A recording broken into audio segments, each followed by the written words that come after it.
so yung mga bata po natin, dito po sila kay Kuya Nathaniel. Doon po sila mag-aaral. Ayan, purihin po ang Panginoon.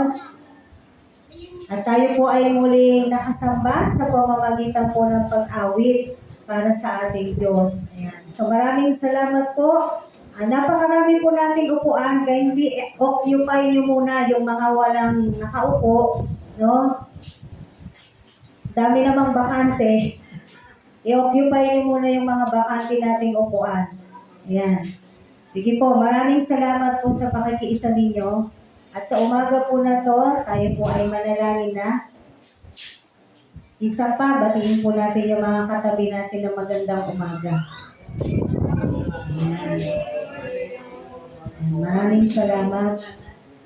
So, may mag-birthday po this coming April 23, si Sister Connie.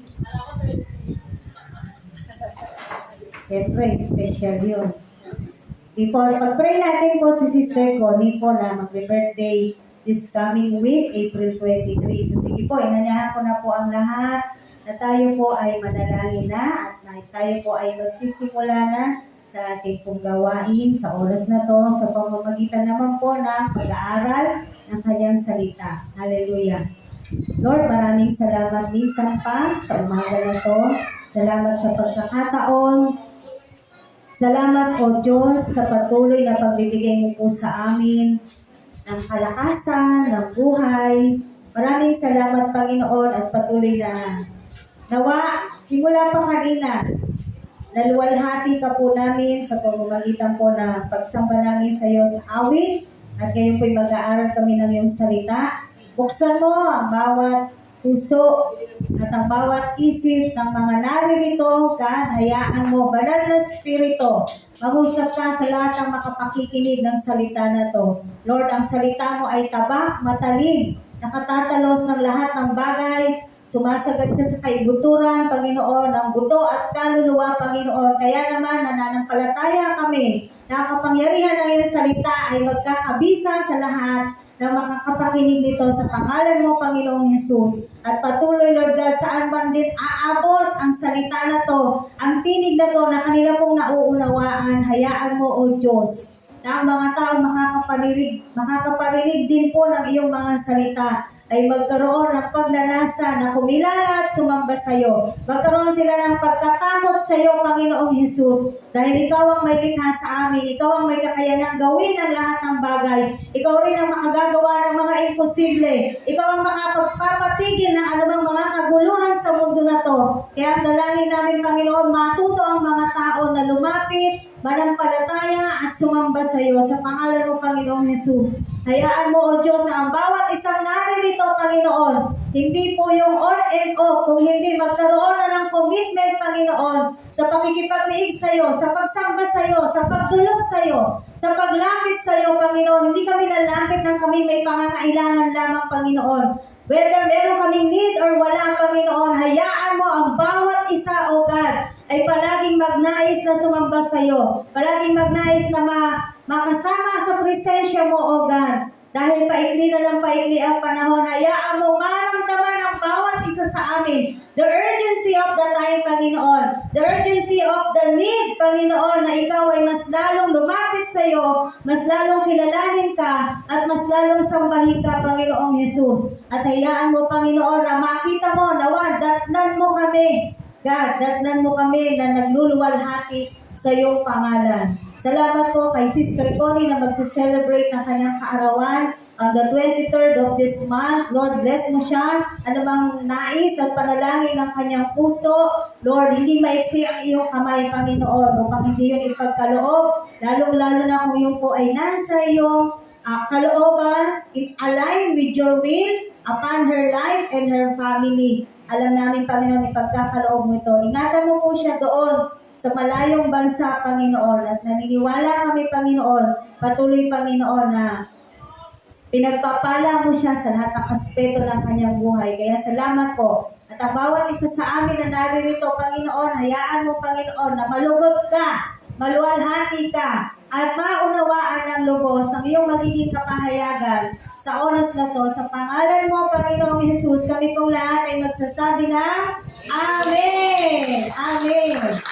Kung inyo pong natatandaan, nung nakaraang buwan, nagkaroon po tayo ng series na pagtuturo patungkol po sa simbahan o sa iglesia. Amen. Itong buwan po na to na matatapos na, ay nagsisiris po tayo regarding salvation. So unang linggo, hindi po namamalayan ng tao, hindi nila kinakailangan sa kanilang kaisipan ang tagapagligtas hanggang hindi nila nararanasan yung mga bagay na dapat po nilang maranasan. Amen. Kaya maraming tao ngayon hindi lumalapit sa Diyos. Maraming tao binabaliwala ang panawagan, ang imbitasyon, ang ebanghelyo, ang paghayo ng mga mananampalataya ay hindi po alintana ng mga tao sa kabila ng paulit-ulit na pag-ikot, sa kabila ng paulit-ulit na pag-iimbita natin. Hindi po alintana ng tao kung ano nga ba talaga ang kakaharapin ng mundo na to pagdating ng araw. Noong nakaraang linggo, naitanong po sa ating pong pagtuturo at naniniwala ako kahit kayo ay alam niyo na ang sagot sa tanong na to, are you saved? Amen! So pinag-aralan po natin at nalalaman natin ngayon kung paano natin masasabi that we are really saved. Amen! Ngayong linggo na to, since according to us that we are saved, tatanungin po tayo ulit na pag-aaralan po natin sa umaga na to, saved from what? Saan ka naligtas? Kapatid, kung ikaw ay ligtas na, saan ka naligtas? Amen. Remember, the process of sanctification na naituro natin nung nakaraang linggo is also the process of salvation is still in the present tense. Sa kasalukuyan, nangyayari pa rin po yan. Kailangan maintindihan po natin yung past, present, and future tense. So in the past tense, we can say that we are saved because Jesus Christ died on the cross. Amen. And we have faith. And we are being saved. Yung po yung pangkasalukuyan. Sa hinaharap, we shall be saved. Amen. At ito po yung hinihintay natin. Yung sa hinaharap, we look forward to our glorification and the final consummation of our salvation. Remember, sa ating pong pagtuturo sa Book 1, meron pong completeness of salvation. Malalaman natin, makukumpleto po yung ating kaligtasan kapag tayo po ay meron ng glorified body doon sa kaharian ng Diyos. Sabi ng isang pastor na napanood ko, wala namang problema sa eternal life. Everybody will have eternal life. Amen. Tayo pong lahat, meron tayong buhay na walang hanggan. The question is, saan ka sa eternal life mo? Tama, di po ba? Lahat po tayo magkakaroon ng buhay na walang hanggan. Sigurado po yan. Kaya lang, saan ka sa iyong buhay na walang hanggan? Tanungin katabi mo, ikaw alam mo na? Amen? Ito po ay seryosong usapin na sinasabi ko nga po doon sa panalangin natin, sa kabila ng mga ginagawa po ng mga mananampalataya, sa kabila ng pag-iimbita, minsan nakakalungkot kahit Kristiyano na, iniimbita pa rin. Bakit? Kristiyano na iniimbita pa rin. Dahil hindi po nila alintana kung ano ang kakaharapin ng mundo na to balang araw. 1 Thessalonians 1, 9-10. Ito po yung ating main verse sa araw na to. Unang Tesalonika, Kabanata 1, talata siyam hanggang 10. Sabi nga sa Hebreo, ang lahat ng may pandinig, makinig. 1 Thessalonians chapter 1, verses 9-10. Nakita niyo na po? Buksan niyo po yung Bible niyo para nababasa niyo po yung ating pinag-aaralan. Sabi po rito, sila na ang nagbabalita kung paano ninyo kami tinanggap. Sila rin ang nagsabing tinalikdan na ninyo ang pagsamba sa mga Diyos-Diyosan upang maglingkod sa tunay at buhay na Diyos. Nawa nga po, ang bawat isa ay tumalikod na sa pagsamba sa Diyos-Diyosan. By the way, again, yung pagsamba sa Diyos-Diyosan, hindi po ito lamang yung mga santo o hindi lamang ito yung mga imahe. Alam na po natin sa panahon po natin ngayon, ang mga tao ay may mga kanya-kanya silang Diyos-Diyosan. Nawa talagang tumigil na ang mga Kristiyano sa pagsamba sa Diyos-Diyosan. Amen. Verse 10, at maghintay sa kanyang anak na si Jesus. Siya ang muling binuhay na magbabalik mula sa langit at magliligtas sa atin saan? Sa darating na poot ng Diyos. Amen. Maliwanag po, nabasa niyo po sa Biblia ninyo. Yung mga nagsasabing God is love, hindi marunong magalit ang Diyos. Ano po ang ibig sabihin nito? Amen? Mabait naman ang Diyos, patatawarin ako ng Diyos. Kaya paulit-ulit na sinasaktan ang Diyos. Paulit-ulit na nagkakasala. Paulit-ulit na gumagawa ng mga bagay na hindi kaaya-aya sa harapan ng Diyos. Kasi mabait naman ang Diyos. Naiintindihan ako ng Diyos. Wala pong problema sa kabaitan ng Diyos. Totoo po yan. Pero meron din pong kapuotan ang Diyos. Amen. At dito po tayo magkakaroon ng sentro ng pag-uusap natin. Ang sabi sa verse 10, siya ang muling binuhay na magbabalik, kaya nga may second coming eh. Amen? Magbabalik mula sa langit at magliligtas sa atin sa darating na poot ng Diyos. So the question of our topic saan ka ba naligtas? You are saved from what? Naintindihan po ba natin kung saan tayo niligtas? O naligtas ng Diyos? Yes, we are saved from hell. Amen. Praise God. Pero saan po ba talaga tayo naligtas? As a matter of fact, dito po sa pag-uusapan natin, we are really saved from the wrath to come. Wrath of God. Poot ng Diyos. Darating ang poot ng Diyos. Dito po tayo maliligtas. At ito po mga ganitong usapin, sa totoo lang, hindi po ito gustong marinig ng mga tao. Tama? Hindi po nila gustong marinig. Kaya wala silang worries. Hindi po sila nag-aalala. Dahil lagi nga nilang sinasabi, mahal ka ng Diyos. God loves you, kapatid. Kahit po mismo mga Kristiyano na, mahal ka naman ng Diyos. Hindi maganda yung plano ng Diyos sa buhay mo.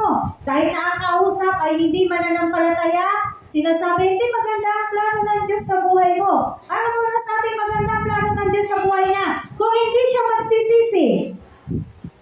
Amen? Ako na-realize ko din to eh. How can we say na maganda nga ang plano ng Diyos sa buhay ng isang tao kung hindi siya nagre-repent, kung hindi siya nanunumbalik, kung wala siyang reconciliation sa Diyos? Talaga bang maganda yung kahihinatnan ng mga taong ganon? Amen? Sa totoo po, in reality, wala pong maganda at mabuting plano ang Diyos sa mga ganong uri ng tao or yung mga tinatawag na impenitent people. Ano yung mga impenitent people? Someone who feels no shame, no regret, or remorse for their wrongdoings, mistakes, and sins.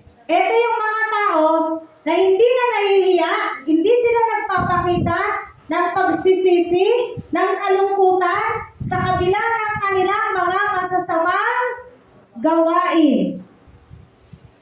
No remorse. Kung di mo makikitaan ng siya'y nalungkot, na siya'y nababahala doon sa ginawa niyang kasalanan o sa ginagawa niyang kasamaan, na hanggang ngayon nabubuhay pa rin, na bulit pa rin sa kasalanan. Everybody knows ano ang kasalanan. Tama po ba? Kahit po batang maliit, alam nila kung ang isang bagay na ginagawa mo ay kasalanan o hindi. Ano pa ba tayo mga matatanda na? Hindi mo pa ba talaga nauunawaan kung ano ang kasalanan at hindi? Kung gano'n, kung nauunawaan po ng bawat isa ano ang kasalanan at hindi, bakit nananatili pa rin sa kasalanan? Bakit namumuhay pa rin sa kasalanan? Bakit ayaw lumayo sa kasalanan? Bakit ayaw lumayo sa kasamaan? Kung talagang may takot sa Diyos. Amen? Bakit ayaw ng tao? At palaging nakakalungkot, kahit Kristiyano na, minsan, kahit Kristiyano na, ang sinasabi sa Santiago, kapag alam mo, ang isang bagay na dapat mong ginagawa, pero hindi mo ginawa, yan ay kasalanan. Alam niyo ba kung saan yun? Sa James? Sino po nakakaalam mo? Sige, tignan natin ulit. At nawa, nagigising-gising po tayo. Sa araw-araw, anong ginagawa ng mga tao? Paano pinalilipas? Kapatid, paano mo pinalilipas ang buong maghapon mo? James 4:17 o Santiago 4:17. Sabi po rito, para chapter 4, no? James 4:17, sabi po rito, ang nakaalam, buksan niyo yung Bible niyo, mga kapatid. Basahin ninyo. Hindi po ito mga invento. Ang nakaalam ng mabuti na dapat niyang gawin, ngunit hindi ito ginagawa, ay nagkakasala. Amen. Ang tao, alam nila kung ano yung mga mabubuting dapat gawin. Ang sumunod sa Diyos. Pero hindi sumusunod sa Diyos. Hindi ba nagkakasala po ang tao kapag ganito? Alam mo kung anong dapat mong gawin, alam mo kung anong mabuting dapat gawin, ngunit hindi mo ginagawa, ikaw ay nagkakasala. Amen. Kaya sabi din sa mga impenitent people, wala pong magandang plano ang Diyos sa kanila.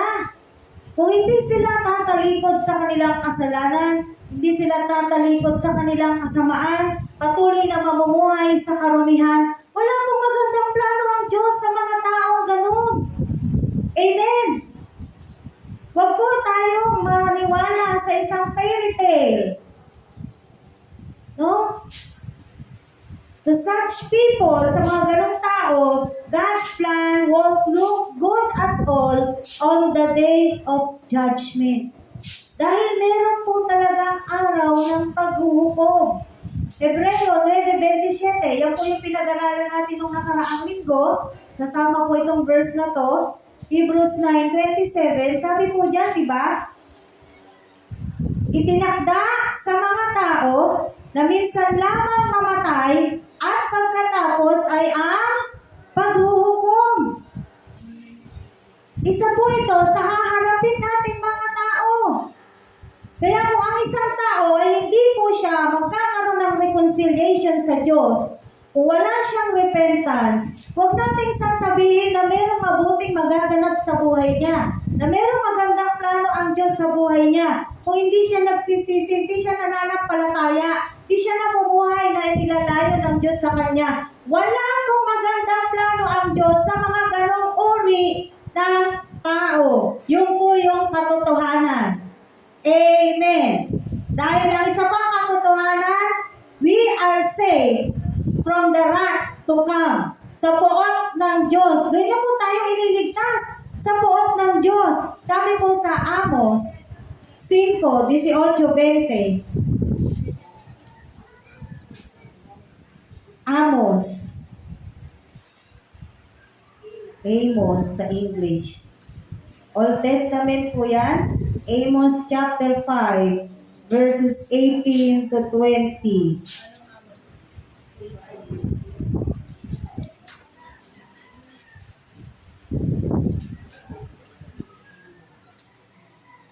Nakita niyo na po? Basahin po natin. Kahabag-habag kayo na naghihintay sa pagdating ni Yahweh. Anong kabutihan ang ibibigay sa inyo ng araw na yaon?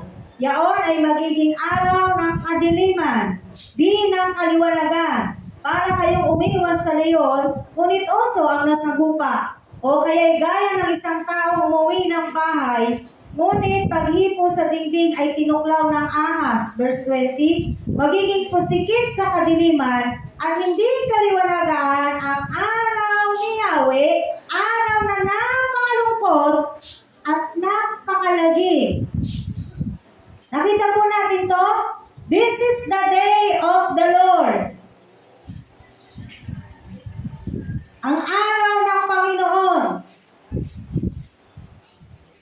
Marami nagsasabi, masaya pag dumating na ang Panginoon. Pero ano sabi ng Biblia? Yaon ay araw ng kadiliman. Hindi po ako yung may sabi, nabasa po ninyo. Yun ay araw ng kadiliman. Magiging pusikit sa kadiliman at hindi kaliwanagan ang araw ni Yahweh. Araw na napakalungkot at napakalagim. Bakit kaya? Araw na araw ng pagdating ng Panginoon nito. The day of the Lord. Sabi nila maganda ang the day of the Lord. Araw ng Diyos. Alam niyo po sa mga scholar po, yung day of the Lord, kasi may mga day yan na the day of man, the day of the Lord, may mga ganyan po silang pag-aaral. The day of the Lord is also called the vengeance of the Lord. So doon pa lang sa salita, hindi po talaga siya maganda. Amen. Marami pong tao ngayon gusto makarinig ng magagandang mga salita. Uy, positive lang, huwag negative. Ito po negative to eh. Tama? Positive lang dapat, positive vibes lang dapat. Pero kailangan natin marinig ito. Kailangan natin malaman ito. Because the truth will set us free. Huwag tayong mabuhay sa fairy tale na akala mo maganda ang lahat ng bagay, maganda ang lahat ng magaganap. Paano kung nasa kasamaan ka pa rin? Kapatid, hindi magiging maganda sa'yo kung nabubuhay ka sa kasalanan hanggang ngayon, hindi ka naghihingi ng tawad sa Diyos, hindi ka marunong sumunod sa Diyos, walang magiging maganda sa buhay ng mga taong ganun. Yun po yung totoo. Grabe naman si Pastora. Hindi po ako yung grabe. Sa totoo, ang Diyos ang grabe. I'm just relaying the message. Because we need to hear this word. Dahil palagi natin naririnig sa mundo ngayon, dapat positive lang. Okay naman yun, maging positibo ka sa pananaw mo sa buhay. Pero sa pagdating sa spiritual, pagdating sa Biblia, kailangan alam din natin kung ano yung hindi positibo. Tama po ba? Si Pastora nananakot, di po ako nananakot. This is the right time for us, Christians, to give warning. Dahil ang salita ng Diyos, hindi lang po ito doon sa mga hindi nananampalataya. Ang salita ng Diyos para din sa ating mga nananampalataya, lalo na sinasabi natin, alam natin ang katotohanan, kilala natin ang Diyos, alam ko na yung gagawin ko, mas lalo na dapat natin itong alam. Amen. That the day of the Lord is also called vengeance of the Lord. Araw ng paghihiganti ng Diyos. Kaya nga sinasabi sa Biblia, paulit-ulit ko sinasabi to, maraming tao ngayon, nananagana sila, yumayaman sila, maganda yung buhay nila, halos wala na ata silang problema na lang yata nila paano gastusin yung pera nila. Ay, ingit tayo doon, di ba? Minsan, napapadain ka. Sana ganun din kami. Sana ganun din ako. Kapag may gusto ako, agad-agad mabibili ko. Amen.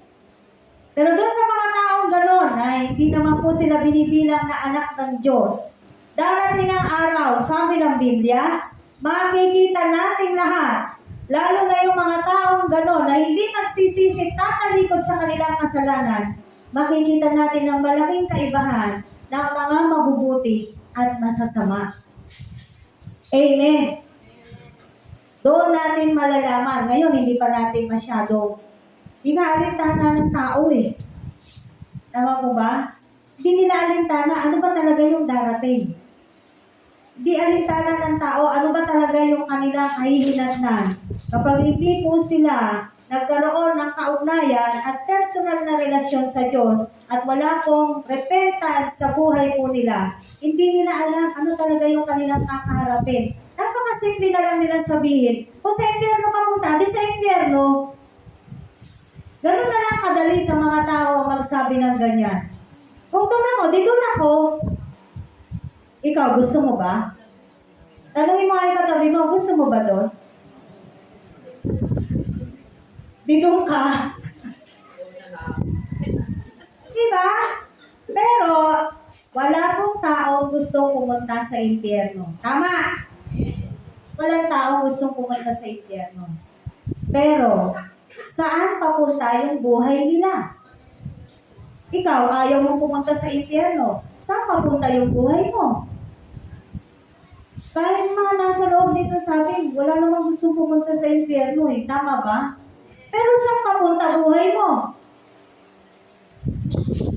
Ikaw lang talaga makakasagot. Sumusunod ka ba sa Diyos? May takot ka ba sa Diyos? Amen? Inaalala mo ba talaga ang iyong second life? Mahal mo ba ang Diyos? Mahal po ba natin ang Diyos? No? Ay, hindi. Pag gusto ko, doon ako pupunta. Pag ayaw ko, hindi ako pupunta. Ganun po ba yung pagmamahal natin na sinasabi natin mahal natin ang Diyos? Pag okay ang schedule ko, pupunta ako. Pag hindi okay ang schedule ko, hindi ako pupunta.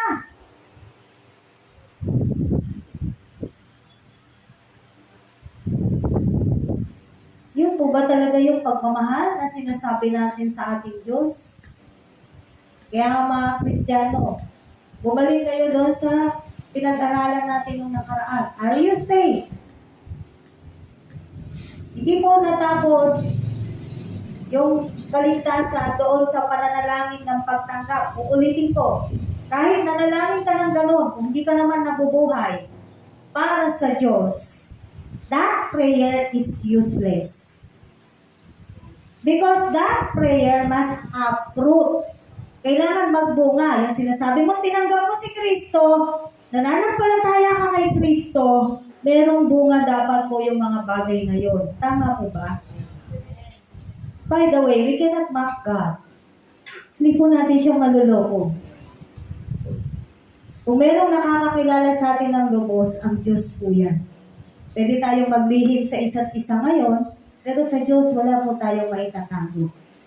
Amen? So, nabasa natin sa Amos or sa Amos na hindi po maganda yung araw ni Yahweh, the day of the Lord. Sa eschatology po, meron pong tinatawag na 7 vials na ibubuhos ng Diyos, ng mga anghel ng Diyos pagdating ng araw. Those 7 vials, yun po yung 7 mangkok na ang laman po ng bawat mangkok na yon ay puot ng Diyos. Ngayon, tignan po natin, yung po ba ay sabi-sabi? Hindi po. Yung eschatology, pag-aaral ng pagtatapos, katapusan.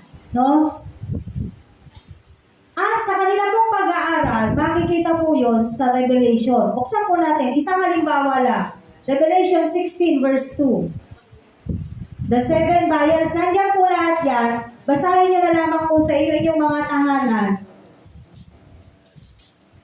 Vials or mangkok po, yung sa Tagalog. Buksan nyo po yung isa lang po itong babasahin natin, pero basahin nyo ng buo itong 7 mangkok na ang laman-laman ay puot ng Diyos at isa-isang ibubuhos po yan ng anghel ng Diyos sa lupa. 16 verse 2.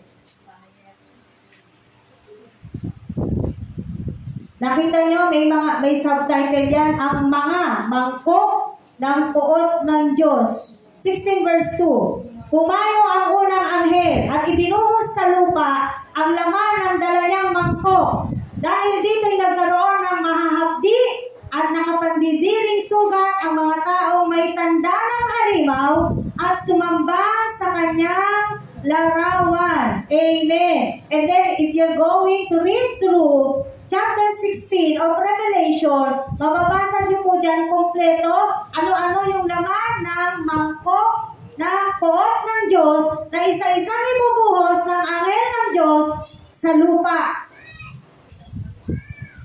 Amen? Ngayon, very exciting ba talaga yan? Unang mangkok pa lang, napakahirap na po niyan. Kasi biro mo, the mangkok is illustration, no? Pero yung ibubuhos, hindi na po illustration yun. Dahil yun po talaga yung nilalaman ng mga mangkok, ang poot or the wrath of God. Hindi po siya galit wrath eh. Yung angry and wrath, there is a big difference on that two words. Mas malalim ang pagkagalit pag sinabing poot. Yung galit, madali po siyang mawala. Parang kumbaga sa bata, bigyan mo lang ng lollipop, okay na. Pero yung poot, hindi po eh. Malalim po yun eh. Amen? So makita po natin dyan, isa na lang yung babasahin natin dahil napakarami po niya, buong chapter po yan. Tayo na lamang po yung magbasa sa ating mga tahanan. Ano-ano yung mga laman ng mangkok ng poot ng Diyos. Na ibubuhos po yan ng anghel ng Diyos. Christians get excited about the return of Jesus. Para sa mga tunay na maliligtas, this is really a happy day.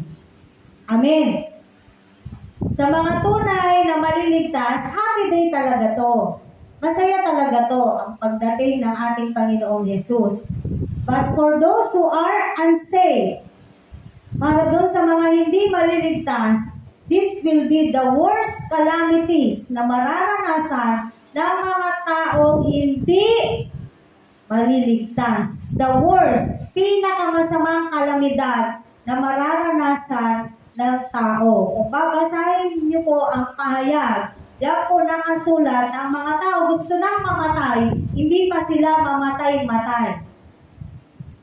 Sa hirap na kanilang pagdadaanan, gusto na nilang mamatay pero hindi agad yun mangyayari. Amen. Zephaniah chapter 1. Sa Tagalog po ng Zephaniah ay Sophonias. Chapter 1, verses 14 to 18.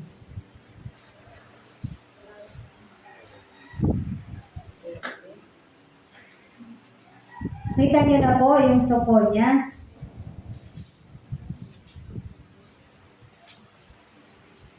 Bago po mag-Ageo, pagkatapos ng Habakuk sa lumang tipa, yun po yung Sophonias. Si Sophonias po ay isa ring propeta.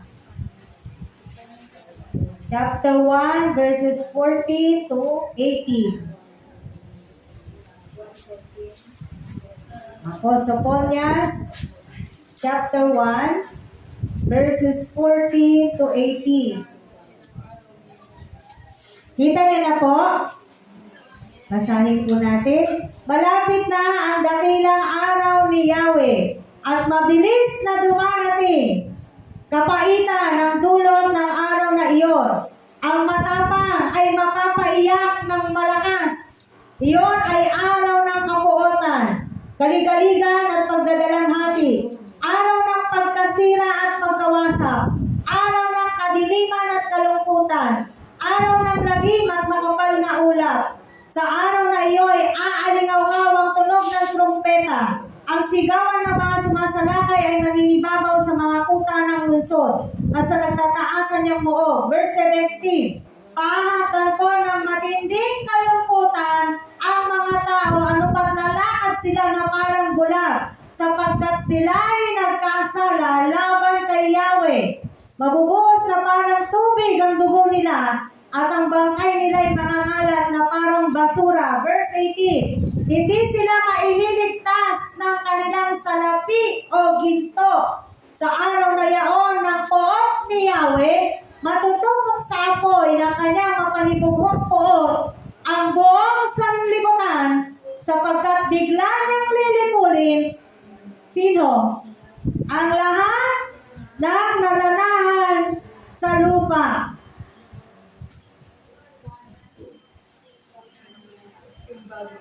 Remember, the Old Testament were the prophecies, mga propesiya po yung nasa lumang tipan, at ang lahat ng magiging pangyayari po niya, yung iba nangyari na mga propesiya ay nasa bagong tipan.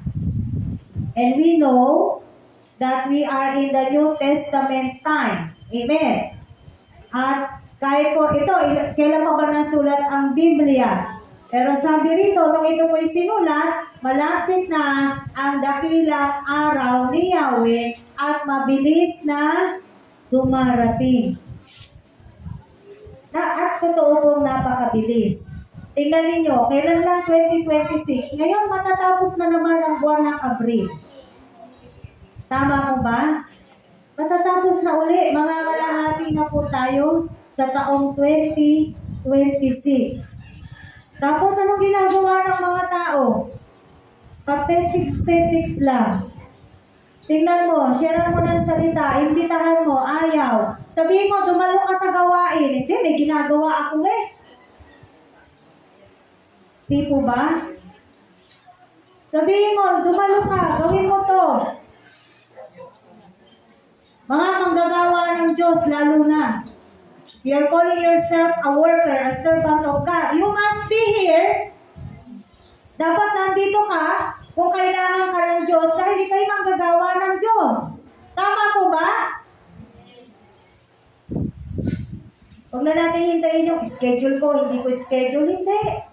Schedule mo, hindi mo schedule, dapat nandito ka bilang ikaw ay isang manggagawa ng Diyos.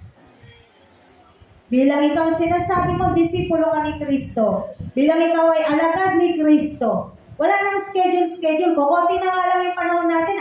Alintana mo pa yung, ano ko ngayon? Ako naka-assign. Hindi ako naka-assign ngayon. Depende pa kung naka-assign o hindi ang pagdalo. Hindi pwede. You are a worker, you must be here. Kailan mo yung gagawin? Pag wala ng panahon. Pag wala ng oras. Pag wala ka ng pagkakataon. Darating ang araw, wala nang pakikinggan na prayer ng Diyos. Kapatid. Kaya kahit tayong mga Kristiyano, huwag tayong makaprente. Each one of us are called by God. Amen. Kaya nandiyan kaya ako narito.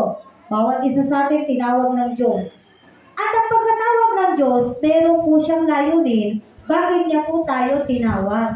Kailangan maunawaan po natin.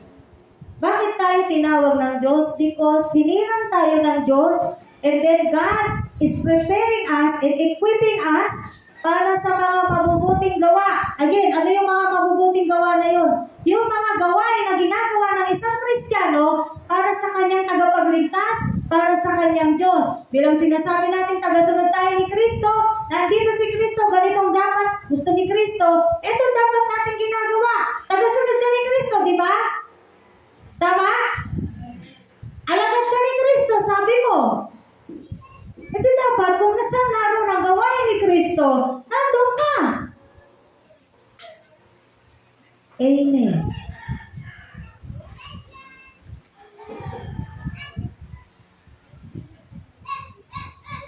Kung nabasa po natin itong Soponias, nakita po natin kung gaano po katindi ang magaganap sa hinaharap kung paano po ang puot ng Diyos. Kaya yung mga nagsasabi, hindi, mabait ang Diyos, mapagmahal ang Diyos, tama po yan. Pero, meron po siyang puot. Dahil ang sabi rito, lahat ng mga, sapagkat sila'y nagkasala laban kay Yahweh, so lahat ng mga nagkasala laban kay Yahweh ay malilipol. At yun po ang katotohanan. Malili po lahat ng nagkasala kay Yahweh, sa ating Diyos. Ano maganda doon? Kung isa ka sa tao na hindi naman talaga namumuhay ayon sa iyong pananampalataya, ayon sa kalooban ng Diyos, na alam mo lang Kristiyano ka, pero hindi ka naman pala talaga Kristiyano. Amen. Malilipo lang mga tao po na yan. At yun po ang katotohanan. Kahabag-habag, sabi nga, woe unto those who have no Savior on the day of wrath. Kahabag-habag ang mga taong walang tagapagligtas sa araw ng pagkapuot ng Diyos. Bakit? Wala talagang magliligtas sa kanila once na nandyan na ang puot ng Diyos. Bakit? Lahat ng pagkakataon, ibinibigay na po ng Diyos ngayon. Tama po ba? Lahat ng pagkakataon, lahat ng oras, lahat ng panahon, ngayon na po binibigay ng Diyos. Kaya hindi natin pwedeng sabihin, Lord, hindi ko naman ano yun eh. Baka sasagutin pa tayo ng Diyos. Sino ka ba? Hindi kita kilala. Remember, mababasa natin sa Mateo, may mga magsasabi, Panginoon, nagpagaling ako ng may sakit. Panginoon, ginawa ko to. Panginoon, ganito ginawa. Tama? Nabasa niyo na yon? Ano sagot sa kanila ng Diyos? Lumayo ka, hindi kita kilala. Yan, tingnan mo mabuti, Kristiyano ka ba talaga? Kaya mababalik ka doon sa pangalawang nung nakaraang linggo na pagtutulong po natin, are you saved? Amen. We are not being judgmental here, but we need to hear the truth. Wala pong panghuhusga rito. Pero kailangan malinin ang ating mga sarili.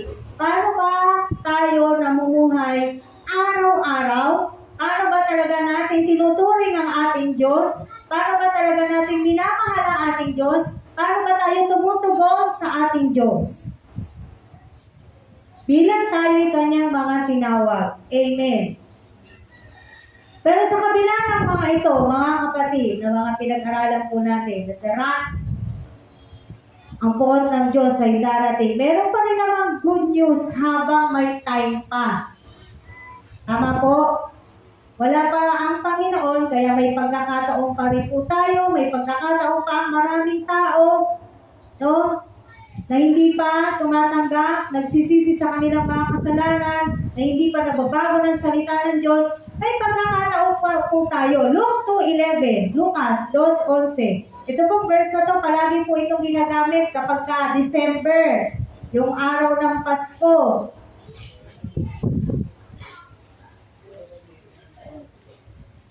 Luke chapter 2, verse 11.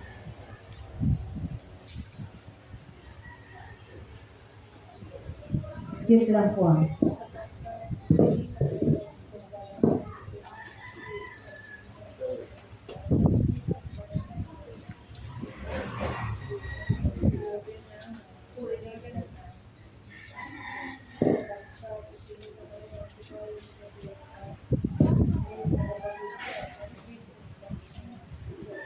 Yan, sabi po dito,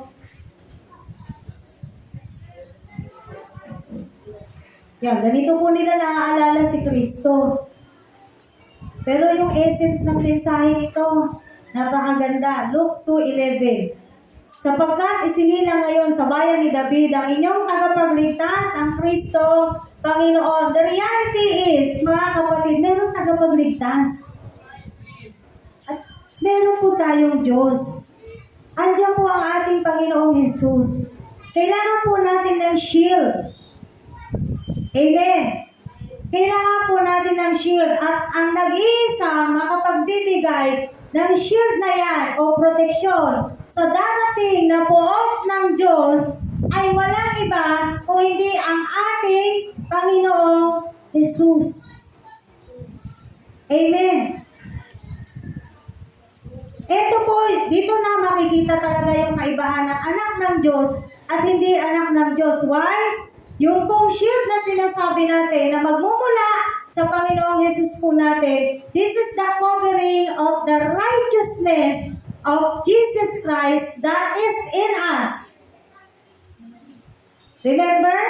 Two imputations yung nangyari nung napako ang Panginoong Jesus sa krus. Tama? Yung kanyang katwiran, kabutihan ay ipinasa sa atin. Yung righteousness na yun na nasa atin, yung po yung magsisilbing shield natin para sa darating na puot ng Diyos. Amen. Then when we have that shield, when we have that covering from our Lord Jesus Christ, we are not included in the wrath to come. Hindi po mapapasama ang lahat na merong Kristo, katwiran ni Kristo sa kanyang buhay. When we put our faith in Jesus, God clothed us. Dinamitan po tayo. Yung sinasabi nga nila ng garment ni Jesus Christ. And that garment is His righteousness. Amen. At kapag meron po tayong garment of Jesus Christ, we are never ever target of God's wrath.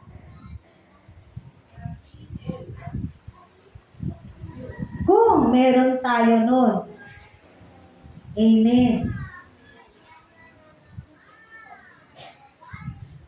Kaya magkakadugtong po itong pinag-aaralan natin eh. Kaya maganda po sana, hindi po tayo nawawala para nang sa ganon, napapag-ugnay-ugnay po natin yung ating pong series of teaching dahil talaga pong magkakaugnay sila. Natutuwa ako sa Diyos. Every time I pray, Lord, what will I teach? Lord, anong ituturo ko sa kanila? At ngayon po, alam nyo, dati ang pagbibigay ng Diyos ng teaching ko ay isa-isa. Ngayon, pag nagbigay ang Diyos ng teaching pang isang buwan, ang isang buwan niya po binibigay. It's always in a form of series. Magkakarugtong po sila. Kaya, nangihinayang ako kapag hindi po natin naririnig yung mga iba pa po natin na pag-aralan ng mga nakakaraang linggo. Kasi, nandoon nung nakaraan yung karugtong o yung kaugnayan ng mga pinag-uusapan po natin. Amen. Kaya nakakatuwa po ang Panginoon. Bakit? Kasi kahit sa ating mga Kristiyano, muli niyang ibinibigay ang ganitong pagtuturo para nang sa ganon, hindi lang tayo basta ma-remind. Kundi gumising na tayo. Gising na. Alugin ko nga yung katabi mo. Gising na ba? Kasi marami pa rin pong tulog, sa totoo lang. Marami pa rin ang tutulog-tulog. Not literal na tutulog-tulog. Alam nyo, naiintindihan niyo ako, tama po ba? Yung mga tutulog-tulog, ginagawa pa rin nila kung ano yung gusto nilang gawin. Parang mga Israelita, nung wala silang hari, and they did what is right in their eyes. Saan ba yun? Judges. Hukom. Basahin nga natin yun. Hukom, ano po yun? Hukom. Basahin natin. Tignan ninyo. Kasi marami ngayon, kahit Kristiyano na, ginagawa niya pa rin. Ano sa tingin niya yung tama? Ano sa tingin niya yung mabuti? Yun ang kanyang ginagawa. Pero sabi niya, Kristiyano siya. 21-23. Halaman? 21-25. Buksan niyo po. Hukom, chapter 21, verse 25. Pagkatapos po siya ng Joshua, o Josue, yung hukom. Chapter 21, verse 25. Galit na galit si Yahweh sa kanila dito eh. Nang panahong yaon ay walang hari sa Israel. Kaya nagagawa ng mga Israelita ang gusto nilang gawin. Mas maganda siya sa English version. So, they did what is right. Kung ano sa tingin nila ang mabuti at tama, yun ang kanilang ginagawa. Ito yung panahon po na to, mga hukom po yung nagiging hari nila. Wala pa silang definite king. Hindi pa dumadating si Sino yung unang hari ng Israel? Si King Saul. Yan. Kaya lang na. Wait. In those days, there was no king in Israel. Every man did that what? Which was right in his own eyes. Yan. Mga kapatid, pumikit na kayo. Pikit. And then think. Ask yourself, lahat ba ng ginagawa ko ay mabuti para sa Diyos?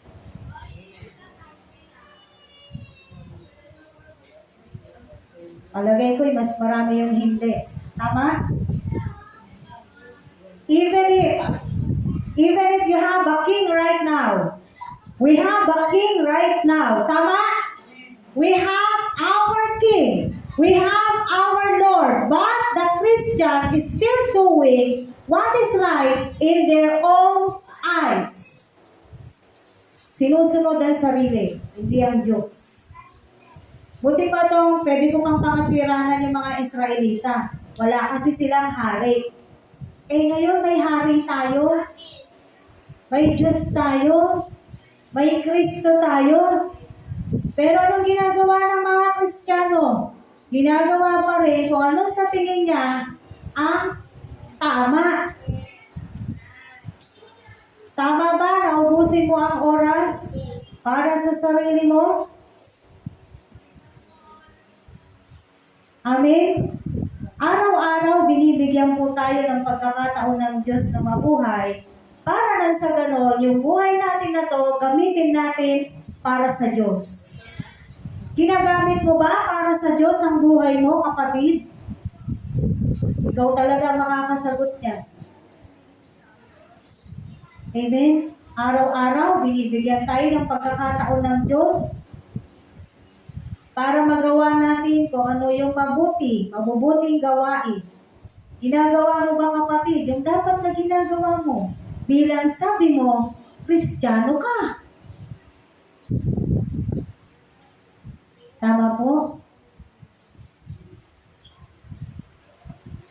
So we need a shield, we need a covering. At panggagaling lang yan doon sa ating tagapagligtas, kay Kristo, sa ating pong Panginoong Jesus. Amen.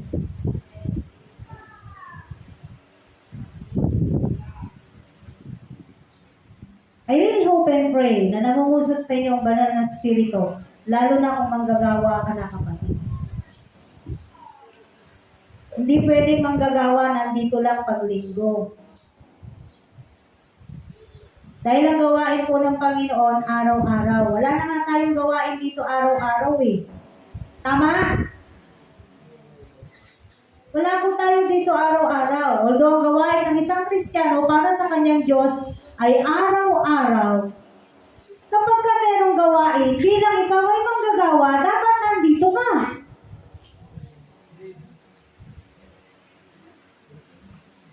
Amen.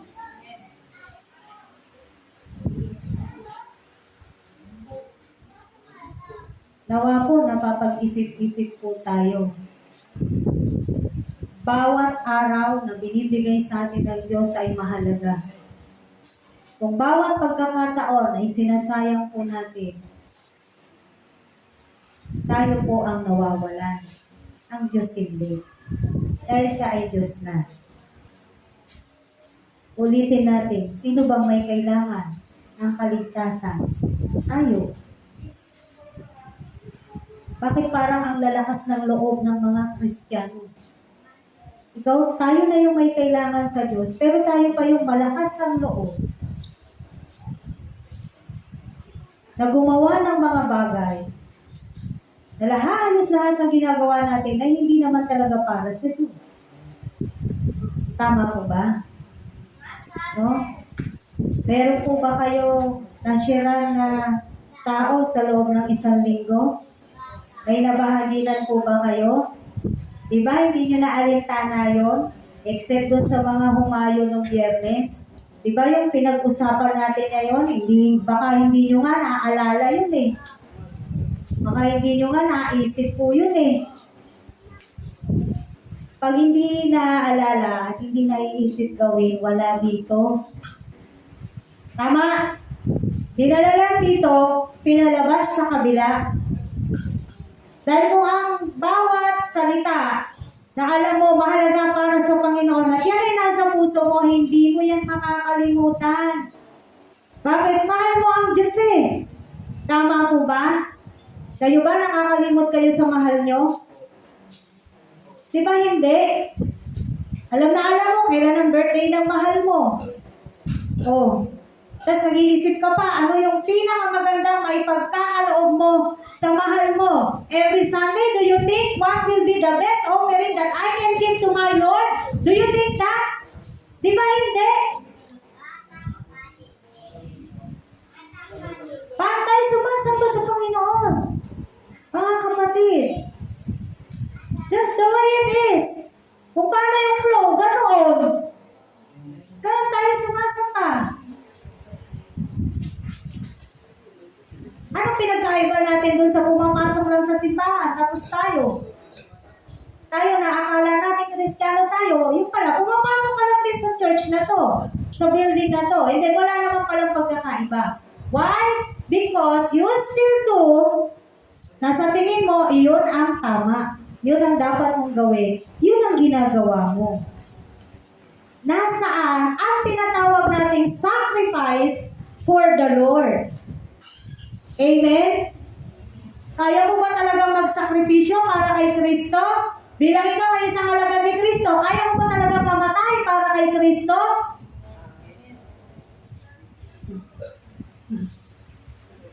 Oras nga lang, hindi maibigay, mamatay pa para kay Kristo. Tama po ba? Dahil ang mga tunay na alagad ni Kristo, handa at kaya nilang mamatay para kay Kristo. Yung mga tunay na alagad ni Kristo, nagsasakripisyo.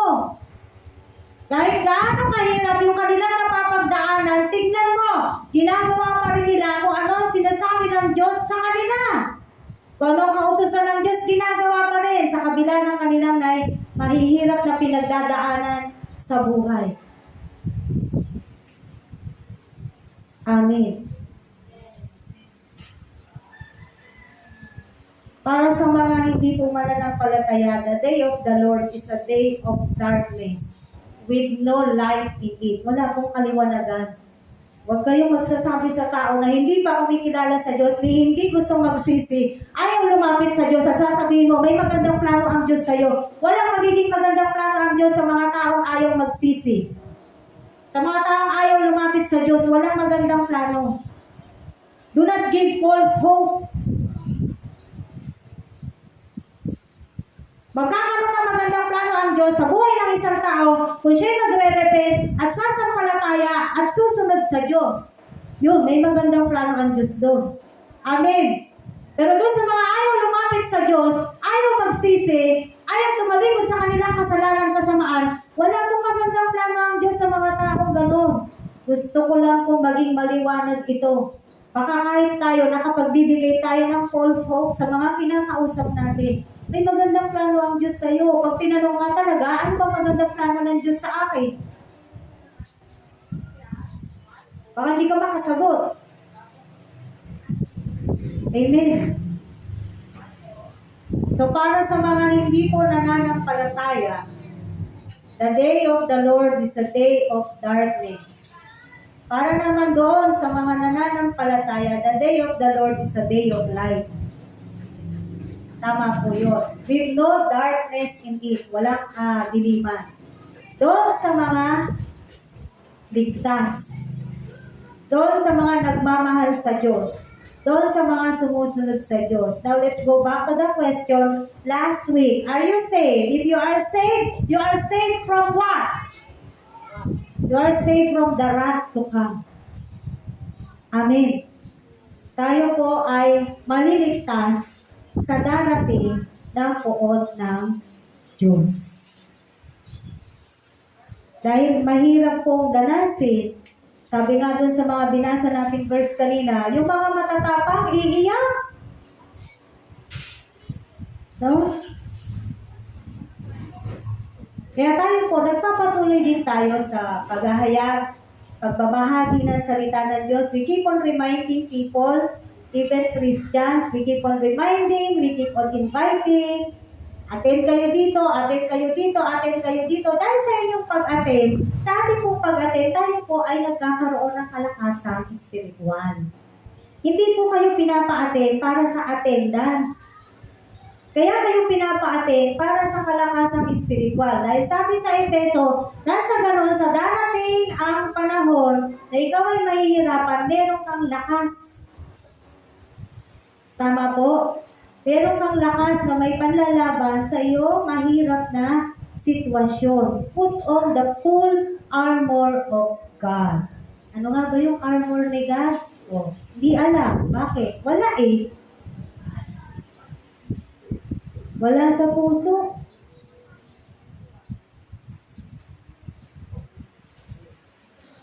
Limilimin po natin yung mga sarili natin. Nasa puso po ba talaga natin ang Diyos?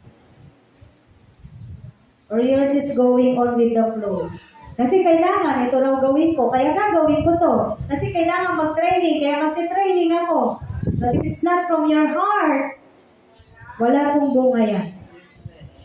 Walang bunga na makikita sa bawat isa. Amen?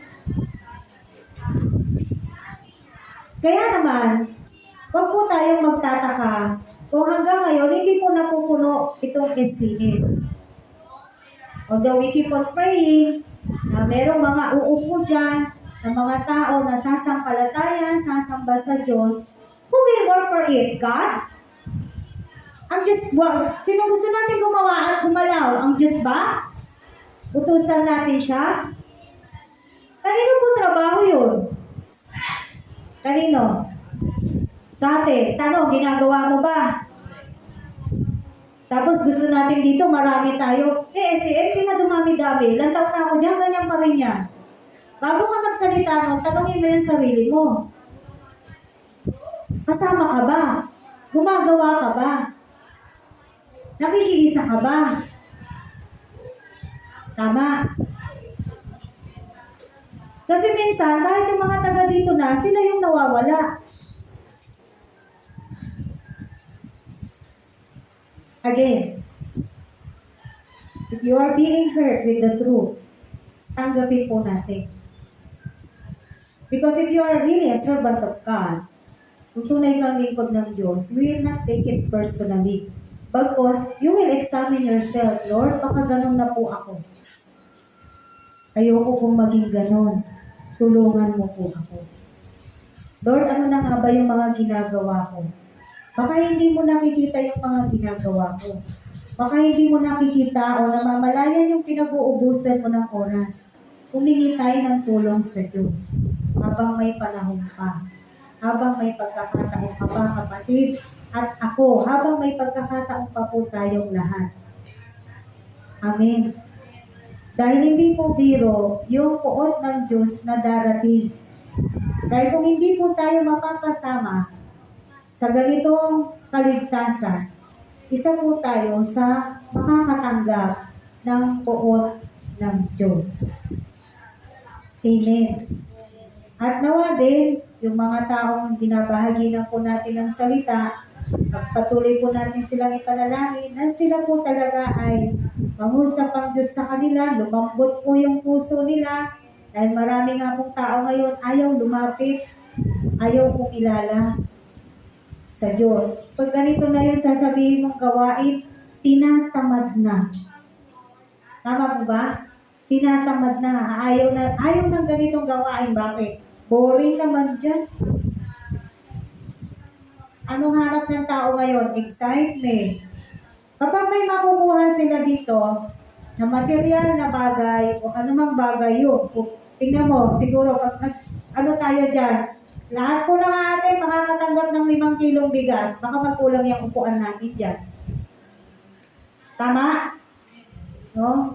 Kukulangin talaga yan. Kahit ako, pipila. Kung hindi ako born again, pipila ako para doon sa 5 kilong bigas. Sa mahal ng bigas ngayon. No po. Pero hindi po ganun ang kalooban ng Diyos eh. Okay pong mag-bless, pero hindi po yun ang nilalayo ng Panginoon.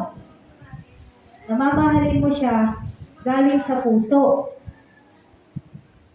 Kaya nga sabi sa Bible, these people honor me with their lips only. Itong mga tao na to, kilala lang nila ako sa kanilang mga labi lamang, but not in their hearts. Nabasa niyo na po ba yun? At marami pong tao ngayon, ino-honor lang ang Diyos sa kanilang pananalita lamang. Wala sa puso. Nawa po, meron po tayong napulot o meron po tayong napagnilay-nilay sa umaga na to sa ating pong pag-aaral. Sa huling linggo po, sa darating na linggo, huwag po kayong mawawala para po sa pagtatapos ng series natin na Salvation Series na teaching. Amen? So ngayon pa lang po, nawa, ihanda nyo na yung mga schedules ninyo para po nang sa ganoon, tayo po ay muling magkasama-sama sa darating na linggo. Hayaan ko po kayo na manalangin po tayo bilang pagtatapos sa ating po pagbabahagi ng salita ng Diyos. Hallelujah. Hallelujah.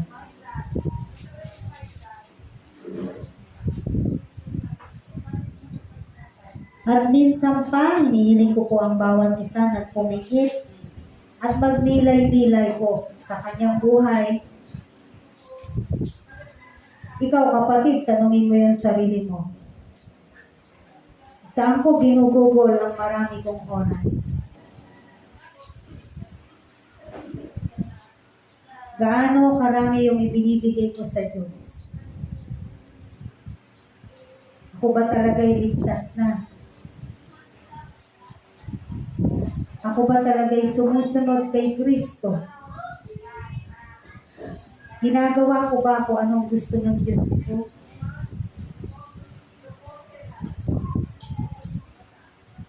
Ilang mga bagay na dapat kong pagnilay-nilayin po natin. Sa bawat araw na binibigay sa akin ng Diyos ko, bawat pagkakataon, saan ko ito ginagamit? Baka naman tulad na ako ng isang Israelita, ginagawa ko ano sa tingin ang tama sa kanyang paningin.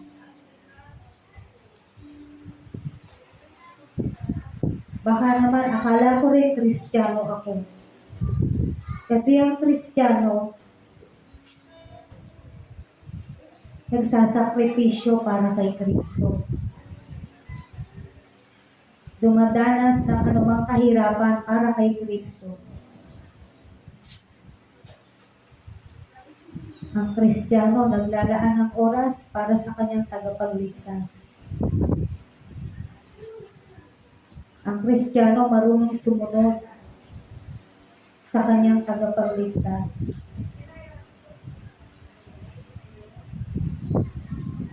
Lord, limihin mo mga sarili namin ngayon. Kaming lahat na nandito, gusto namin sa langit. Pero, hindi naman tumutugma yung mga ginagawa namin. Gusto sa langit, pero ang ginagawa, hindi naman papunta sa'yo. Hindi patungo sa'yo. Kung hanggang ngayon, Panginoong Hesus, nananatili po sa karumihan, kasalanan. Sino ba mga tao nandito ngayon sa loob ng iglesia?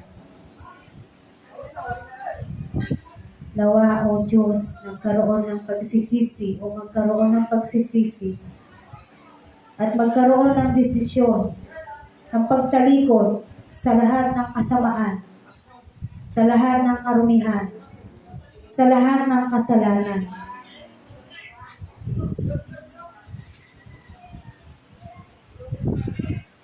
Nawa, O Diyos, patuloy na magnasa ang bawat isa na makilala ka pa, na mabago mo pa kami, magnasa kami na makasunod talaga sa iyo.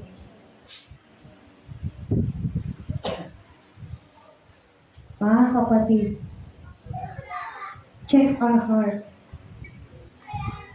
Si Kristo ba talaga yung tinitibok ng puso mo? O pagkagaling dito, wala na. Lumipad na ang lahat. Inayaan na makuha ng dyablo ang salita ng Diyos.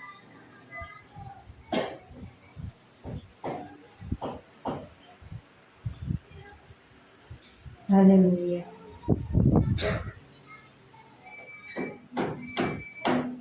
I hope and pray, Lord Jesus. I really hope and pray na bawat isa ay nagkakaroon ng pagkatuto. God, mainit dito. Mainit talaga dito sa lugar namin.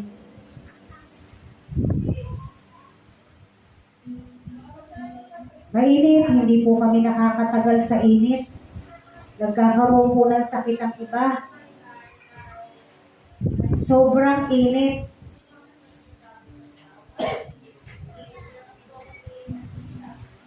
Pero mas mainit doon sa lugar ng kapahamakan.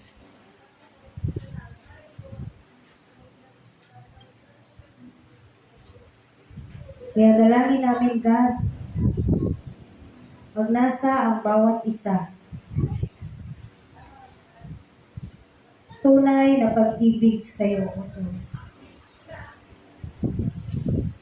We are calling ourselves as a servant of yours. I hope and I pray that they will be a real servant, that we must be a real servant of yours. Lingkod mo na sumusunod sa iyo. Salamat, Panginoon. Salamat po, O Diyos. Salamat may panahon pa. Salamat may pagkakataon pa. Salamat at hindi ka pa dumadating. Meron pa kaming panahon at oras.